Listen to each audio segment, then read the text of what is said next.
Hi, thanks for tuning in to another episode of Sober in Seattle. I've got Dan R. with me here today, and we're going to ask Dan about his spiritual experiences and or spiritual awakenings in the hopes that we can carry a message of what happens when you work the steps or work the program of Alcoholics Anonymous. Thanks for being here, Dan. Thanks for having me. Yeah. Absolutely. And I guess per our discussion beforehand, I'll ask you, what is your definition of a spiritual experience and or spiritual awakening?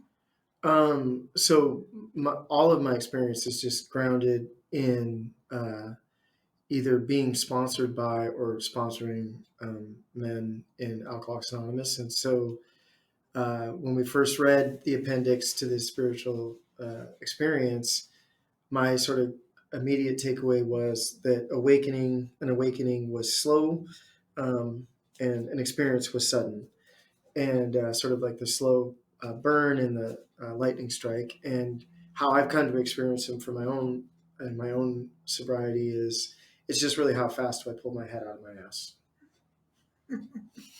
So, assuming that's happened to you. Yeah, all the time, all the time. Right. Yeah.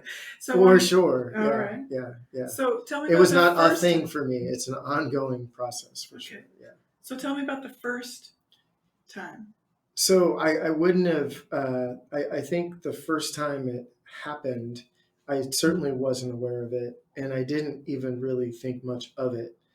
But for me, spiritual experience or spiritual awakening, if we don't bother about trying to keep score on the boss and if it's fast or slow, for me, it's usually followed by me doing something wildly different.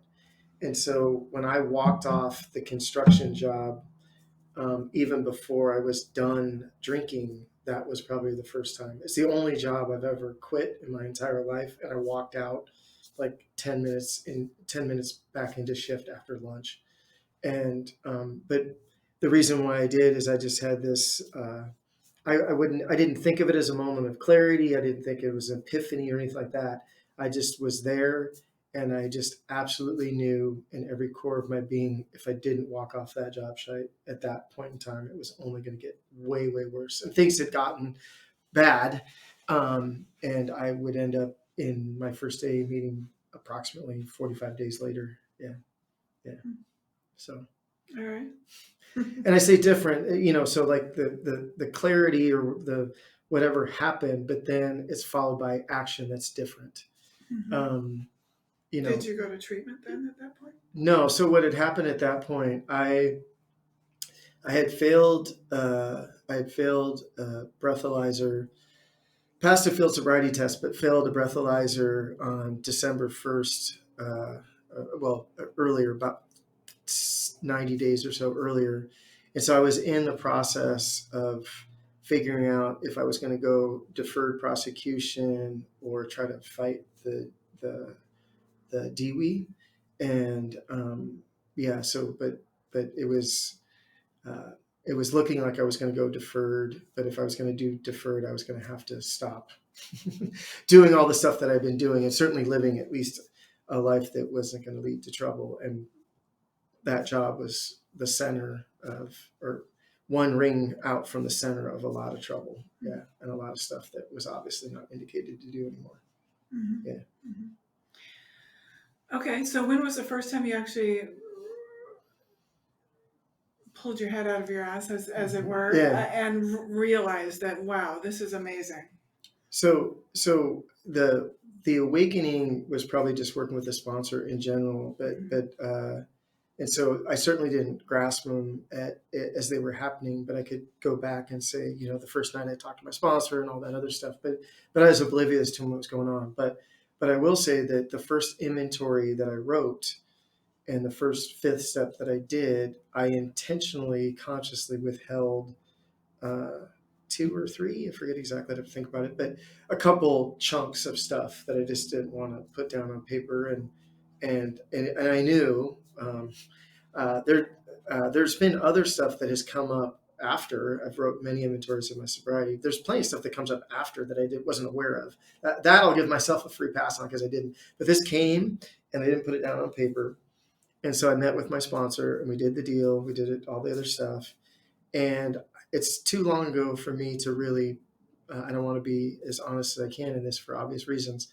So I don't know that it was that night, but it was certainly within a week of that I woke up in the middle of the night with this profound uh, dream that you didn't need to consult a psychologist to interpret what the dream meant. Mhm. Um, I was on a mountain. We were in a car, and they stopped the car, and I got out of the car, and they said you can get into the car, and we can head back up the mountain, but you got to take your luggage out of the trunk and leave your luggage behind. It was that cheesy. And it was like 3 o'clock in the morning. And so I had the good sense that I had been withholding information. So the boss told me right away, it's like, look, you don't need to call your sponsor right now. He's done everything he's supposed to do. If you really mean it, you can call him at a reasonable hour tomorrow morning and finish this up. And so uh, I don't I'm sure I called him that very next morning. I don't know that we met that day, but based on how he was and how we operated, I probably met with him within 48 hours and got that taken care of. And yeah, so that was sort of, I'd say, the first one that I was sort of aware of. Call it experience if we want to sort of keep score. So, what's significant about telling somebody all of your story withholding nothing? So to me, I think what all of this ties back to, including like actually taking action behind whatever it is that happens, is it's surrender. Mhm. Like it's just surrender. And I don't. I mean, I don't think. Uh, I don't think my story's all that unique inside of Alcoholics Anonymous. Outside of Alcoholics Anonymous, there's people have seen me do things, or they've heard other parts of my non drinking or stuff directly related to AA, and they're sort of amazed at the things that I'm willing to do or whatever. And it's just they don't like the word surrender in other circles of life, but I use it anyways. And when you surrendered, you surrendered, and that's just a willingness to just do it whether you want to or not. Like my opinion of it is irrelevant. It just doesn't matter. It doesn't mean I don't have one. It doesn't mean like I'm like, yay, let's go do it. You just do it anyways. Yeah. And so, is your surrendering, has it been historically in your sobriety something that you have gotten to a place where you just had to do it? Or have you gotten to a place now in your sobriety where you just willingly surrender? Oh God, no. I mean, I will. I said for a very long time, I don't think this is ever going to change. I made the boss on my stomach. It's just easier to get there now. It took a very long time to get beaten flat the first time. Now, on a good day, it doesn't take much of anything. I just end up there. But I don't. I have to. Sometimes it's a quick process. Sometimes it's slow. Sometimes it's over big stuff. Sometimes it's over small stuff. But I just have to. Yeah, it's not. It's not. It's never elegant, but it just is what it is. Yeah. And what in your experience are you surrendering exactly? Just some silly fixed idea about how I know something is supposed to work or is going to work. So something attached to ego primarily. Yeah, no, I mean, uh, I am frequently sort of drawn back when I find that I have expectations, and this is going to be a little bit off of what you just asked, but I promise I'll get back to it. So something that's become apparent to me in my sobriety is anytime I'm surprised, it's essentially an indication that I had an expectation. And you know, normally we think expectations are bad and all this other stuff. So surprises are always awesome. And so it's funny to me how many times I have expectations about things that aren't even worth having expectations on. And so surrender then for me is it's usually something that I care a hell of a lot more about that expectation for one reason or another. And it's always tied back to my ego. And it's for me, it's only about fear. I don't. I, I'm much more comfortable and familiar with showing the rest of the boss's kids my anger, but it's all grounded in fear for me. And my first sponsor ruined fear for me. It didn't free me of it and didn't cure me of it, but it ruined it. And I have not been able to crack what he told me. And what he told me was there was only two reasons for fear. The first one was that I was afraid I was going to lose something that I thought I had, which of course is a lie. I have nothing. I don't even, I used to say I have my experience. Now I'm like, oh, well, now I have the perception. I have the current perception of my experience because it's not right. Or the second fear is that I'm going to lose something that I don't, that I want. I'm not going to get something that I want in the future, which I've said for a long time is, if we're going to make up a story of the future, we might as well win because I'm trying to predict the future.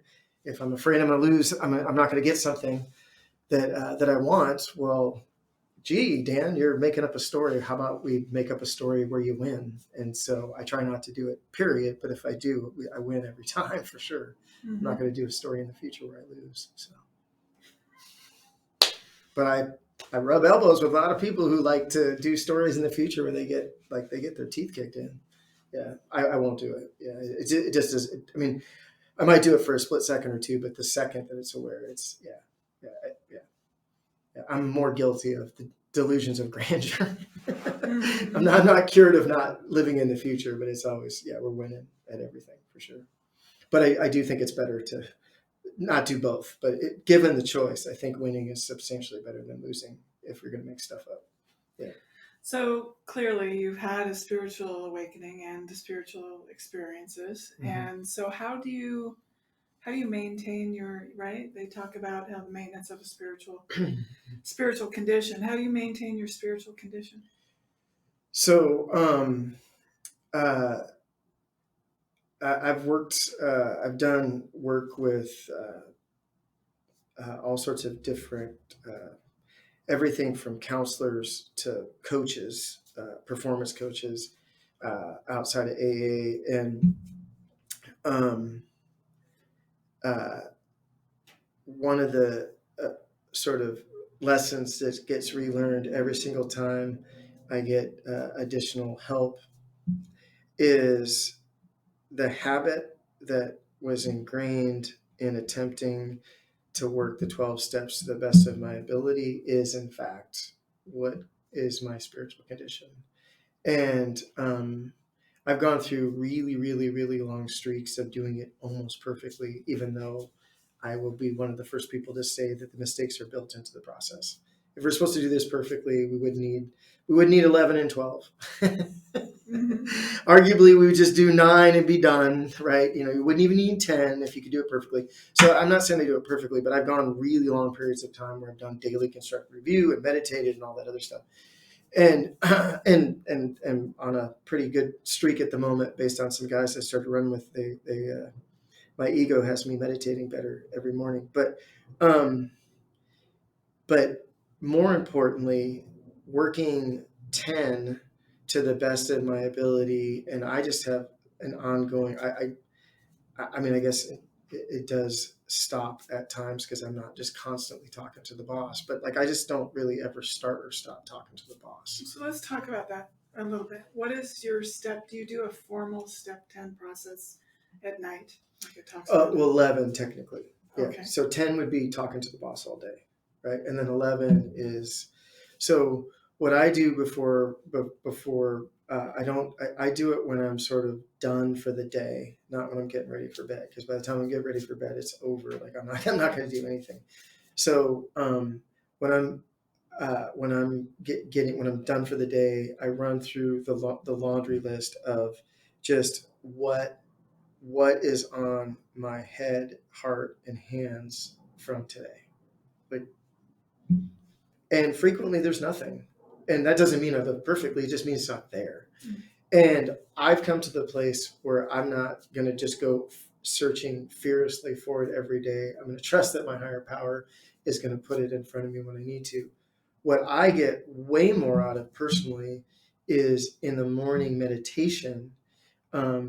Sometimes in the meditation itself, but usually sort of after the meditation, I get the snap of the fingers where you get 2 paragraphs or 20 pages of content of things that need to be addressed or fixed or whatever. And so depending on what that is or what happens, I'm now trying to actually literally write down what I think I'm being directed, and that usually provides really clear. It's not.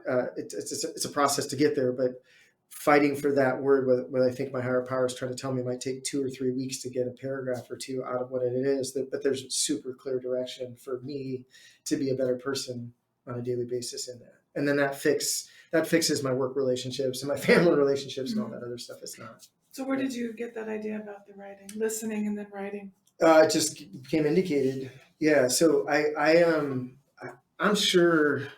I'm sure the boss has spoken to me actually in meditation, but I feel like I mean, when I'm in meditation, I'm trying desperately to just sort of uh, the popcorn of the mind pops up and you just sort of toss it away or whatever and sort of hold it for half a second and like, is there anything here? And invariably, it's it's just popcorn, so you just throw it away.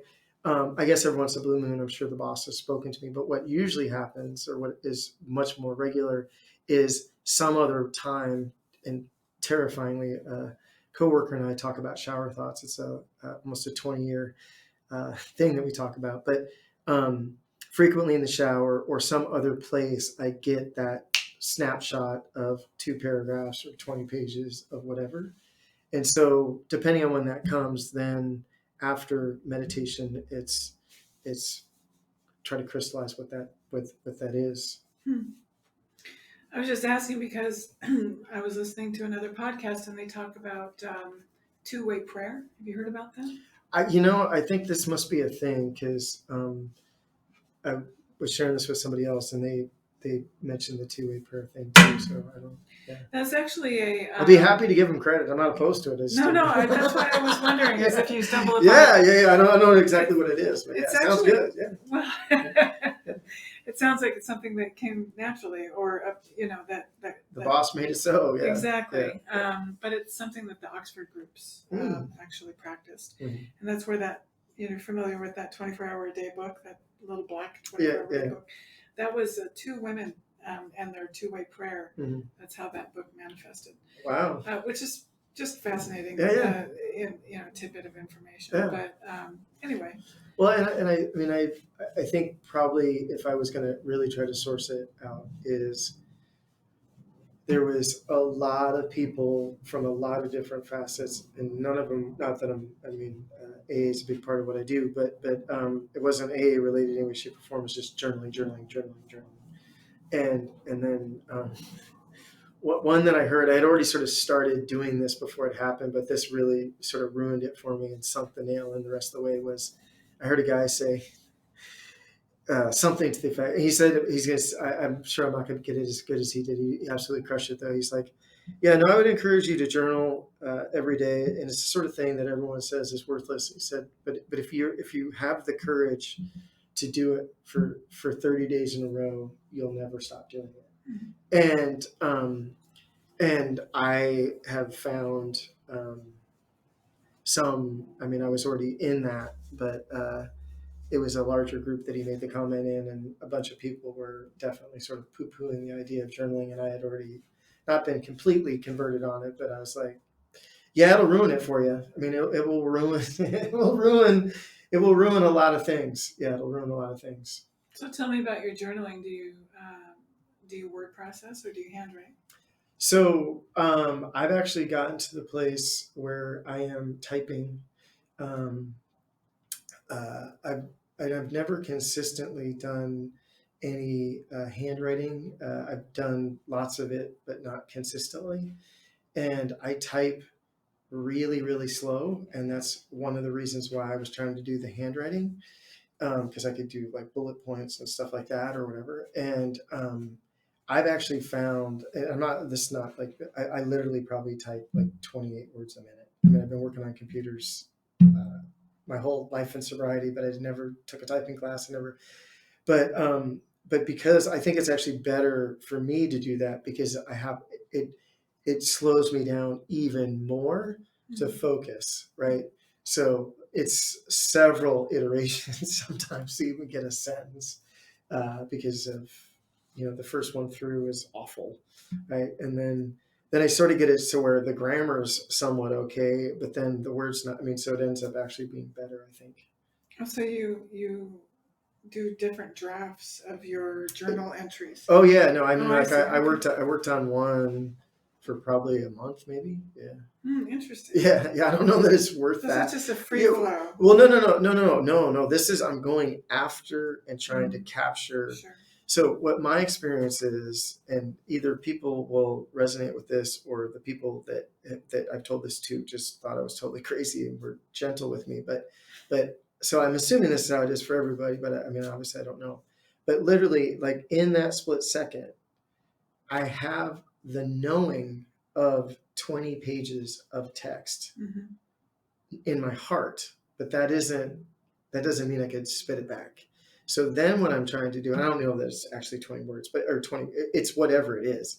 But so then I'm going to try to actually articulate it on a piece of paper with a keyboard. And that is wildly different because it makes perfect sense until you try to write it. Even one sentence all of a sudden becomes super fuzzy. So then, and I just call it fighting for the word. It's kind of like an acid trip. No, acid was way better than that. So tell me. No, this is grinding with the boss, or sculpting with the boss, probably, because it's not a grind, it's sculpting. Can you give me just, I mean, I don't want to pry into your, so can you give me just an example of just something? And so this will be sort of high level, but this is literally one that just was, so I got this split second flash, right? Got all the content, whatever it was. And so then, like, the big picture takeaway was I have to be very careful for myself if I'm going to grow in my effectiveness and understanding of just interacting with the rest of the boss's kids. I have to be very careful not to confuse connection with, and this was a new word for me at the time, compatibility. And I was like, wow, compatibility? Like, am I on a dating site or something? Like, I mean, I'm married, I've got kids, like compatibility. And so I actually made the mistake of looking up the word compatibility. And then it was like natural skill and talent. I was like, oh, right. So then I actually on that the first session on that was an hour and like 48 minutes straight without looking up from the screen. Now, I don't know how many words we actually type or if a single sentence is worth printing, but like that level of focus trying to fight for the word, an hour and 48 minutes. So like that day was, it was probably 3 hours of meditation, right? So something like that by the time I was done. But where that iterated to was, I have to be careful when I come up with any of God's kids, whether it's inside of AA, outside of AA, inside of my family, wherever, work, whatever walk of life I'm in. I need to be really careful to not confuse connection with compatibility. Because as a sober member of Alcoholics Anonymous, I actually feel connection with people all the time. And it's quite common now that people are like, wow, this is amazing. And I try not to be a jackass about it, but I'm like, this isn't even remotely, I mean, it was fantastic, but it's not unusual. I expect that if I'm going to talk to somebody for like more than 10 seconds, we're going to connect. Like that's what happens, right? So I was confusing that with compatibility. Right. And I was doing some work stuff. And so people would ask a question, because they're like, what do you do? And then I would try to tell them. And I was also working on some fuzzy work stuff. And so then compatibility was like, oh, we're connected, but they're actually not compatible for me to talk to about this at all. And it doesn't diminish connection to actually look at it and inspect it for what it is. It actually honors it to not like ruin it by making it stronger or broader than it is, but to actually just hold the space that it holds. And so then they weren't the Oxford C's. Then I got my whole set of C's of processing to run up against God's kids. So the first one is do I have my own clarity for myself? And then if I do, have I gotten their consent? And then if I have gotten their consent, are they compatible? Like, and then if they have, do I have the context, and can I provide the context so we can actually talk about what it is that we want to talk about? And that's a way more respectful way to be with the rest of God's kids. But you can still connect with them, right? But I would just jump straight to, and they'd be like, what are we talking about? Right. So yeah. Yes. Yeah. So, but when you are compatible with somebody, then the connection is. Oh yeah, for sure. Yeah. Yeah, and it's led to all sorts of crazy stuff. Like, yeah, I mean, yeah. Well, yeah. Alcoholics like to think they're, super compatible with the people they meet, just, I mean, instantaneous compatibility, right? I mean, we make that, like you said, you alluded to that. Well, and what I've seen in my professional life is almost to a single person. Um, I don't know every person that I've sort of interact with professionally, like I got to see them, but the ones that I've seen that are really sort of reasonably close to their genius. And I don't mean like genius, like top one out of everybody, but just like in where they're like better than 80% of the planet doing what they're doing. This was certainly true for me, and it's certainly true for the folks that I've worked with that we, you know, uh, I encouraged them to explore this for themselves. Is the thing about that is we completely, totally take it for granted because it's so simple for us that we just assume it has to be so simple. I was actually talking to somebody I guess it was earlier this week at this point. Um, and this guy was not trying to be obstinate. He wasn't in the program or anything, but he was trying to be obstinate. But we were talking about something. I said, look, man, you're completely diminishing. You're saying it wasn't hard, but like just because it wasn't hard for you doesn't mean like because he was talking about building teams and stuff, and it's like, look, if everyone could build great teams, like we wouldn't have 80% of the workforce wouldn't be disengaged, right? Mm-hmm. So like this is your zone of genius, whether you want to own it or not. But he truly was oblivious. I could see it on his face. Like he wasn't he wasn't dismissing it. He wasn't being coy. Like he was just oblivious to like what his genius was. And I think that's true with all of us. So we have to be careful when we're there that the other person actually can't make the jump with us because they're not, you know, there's some their genius is someplace else. Yeah. I love that idea that everybody's spirit. I mean, it's not like Alcoholics Anonymous. You run through these 12 steps and you have Yeah. a spiritual. Yeah. You have your own Yeah. spiritual experience, Yeah. spiritual awakening, which is super important. Yeah. Because as I just, I just think we have a tendency to look for a destination, instead of appreciating the journey. And that's what's happening here is that we're coming into our own genius, right? Mhm. Our own self. Yeah. So by the grace of God and miracle of Alcoholics Anonymous, the boss has been very generous with me, and um, I had I had a professional track record coming before AA. I managed to work my way down two different food chains at the same time when I crash landed in AA. And after coming to AA, the results professionally are the exact opposite, and it's obvious to me as to why it is.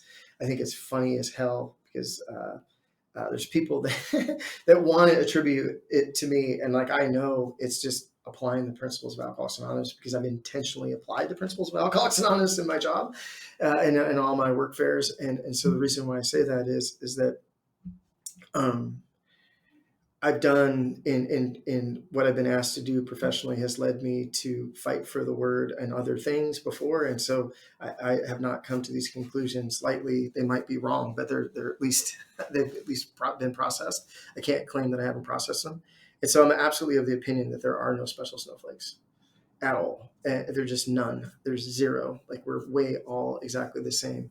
But I am absolutely convinced that the system, the boss's system, actually requires us to make our own unique contribution, and that's the part we got it backwards. Mm-hmm. Like we're all basically the same. And then look, allergy of the body. Yes, I am a separate entity. Yes, amen.